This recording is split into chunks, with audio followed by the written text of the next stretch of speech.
কয়েকদিন আগে আমি আমার ফেসবুকে একটি পোস্ট দিয়েছিলাম যে সরল অঙ্কে গুণ এবং ভাগের ক্ষেত্রে কোনটির কাজ আগে করতে হবে।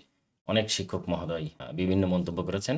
কেউ বলেছেন আগে গুণ করতে হবে, কেউ বলেছেন আগে ভাগ করতে হবে। তো এখান থেকে আমি একাডেমিক বইয়ের ক্ষেত্রে আমি কয়েকদিন খোঁজাখুঁজি করলাম, তাতে দেখলাম যে ক্লাস ফোরে সাধারণভাবে বাম থেকে ডান দিকে হিসাব করতে হয়। যদি কোনো গাণিতিক বাক্যে যোগ বিয়োগ গুণ ভাগ উভয়ই থাকে, তবে প্রথমে গুণ বা ভাগের মধ্যে বাম দিক থেকে হিসাব করতে হবে। মানে গুণ আর ভাগ যদি থাকে তাহলে সেটি হচ্ছে বাম দিক থেকে হিসাব করতে হবে। তার মানে বাম দিকে যদি গুণ থাকে তাহলে আগে গুণ করতে হবে, যদি ভাগ থাকে তাহলে আগে ভাগ করতে হবে।